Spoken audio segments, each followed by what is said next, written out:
Let's be honest, if you consider yourself a ball player, then chances are you probably think you're better than you actually are. And that's nothing really to be ashamed of. We're all guilty of it.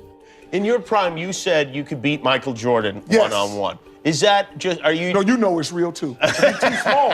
He's too little. You know I'm undefeated one-on-one. I don't never lose one-on-one. Did you ever play Michael Jordan? If he played me, he'd cry. I mean, even the best players on the planet have the mentality that they can go toe-to-toe against anybody. And you almost have to be somewhat delusional if you want to achieve some level of success. But in this particular instance, Corey Benjamin probably should have kept his mouth shut. I know some of you guys out there must have seen this footage before, but maybe you're not exactly familiar with the story behind it. But before we get to that, how about we learn a little bit about Corey Benjamin first? Benjamin attended Fontana High School in California, where he rose to stardom, scoring 27 points per game in his senior year as a 6'6" forward, and managed to make the prestigious McDonald's All-American team. Some would say he looked like a young MJ during his high school days. Then, he would end up playing college ball for the Oregon State Beavers, where he would lead the team in scoring for 2 years, which was talent they haven't seen since Gary Payton was at Oregon State. Eventually, Corey was taken 28th overall in the 1998 NBA draft by the Chicago Bulls, but unfortunately for him, the NBA went into a lockout the summer he was drafted, significantly shortening the season, which must have been frustrating to deal with after finally having your NBA dream come true.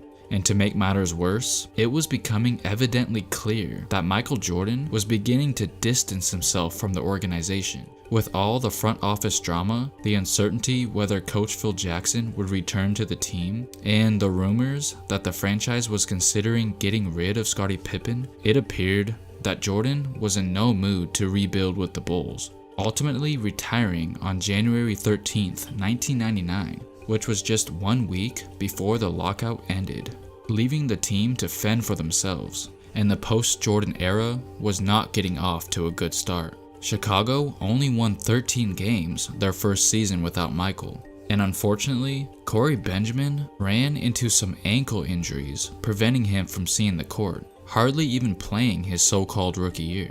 And as for Michael Jordan's first year into retirement, the Bulls were the least of his worries. MJ was living the life, spending the majority of his time playing golf with his friends, family, and business partners. And he certainly had every right to do so. All he wanted to do was enjoy his time away from the game. But then, out of nowhere, one of Jordan's good friends, Randy Brown, who played with him during the second three-peat, delivered a little message to Michael.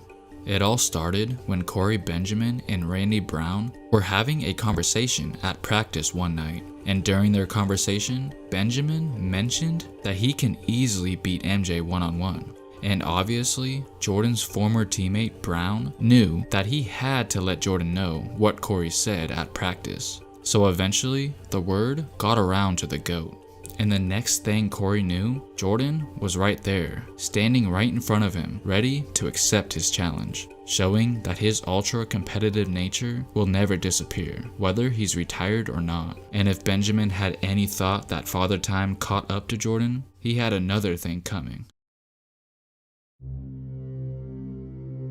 It was November of 1999, about a year and a half after the iconic last shot. Michael came by one of the Bulls' practices, and as soon as he walked in the door, the practice instantly stopped. And I think it's safe to say that Benjamin knew why he was there, as everyone who attended the practice gathered around to watch.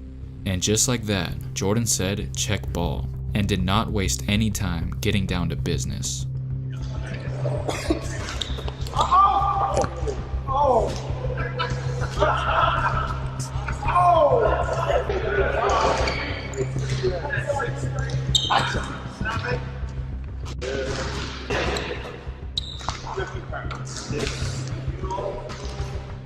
MJ was scoring at ease, abusing the young bull. What's the score? 8-3. 8-3. It's 8-3. That's what Jordan, who had a pretty comfortable lead, barely broke a sweat, and just out of pure boredom, decided to add a little trash talking to the show, and told him exactly what he's going to do next. Come on, right back over there. Come on, right back over there. Come on, follow me. If you can't protect me, when you reach, I teach. You got that. All day. Every single teammate of Corey's were in absolute awe by what they were witnessing, including a young Ron Artest and Elton Brand. With Michael clearly dominating the rookie, he wanted to remind his opponent, along with everybody else in the building, exactly what he accomplished, basically demanding to put some respect on his name by pointing out all of the championship banners hanging up all around. Look around you. What you see when you see around you? Look. Look around. So with a few more defensive plays here, and a couple more easy buckets there, Mike was doing too much damage, and finally decided to put him out of his misery, then told him to never call him out ever again.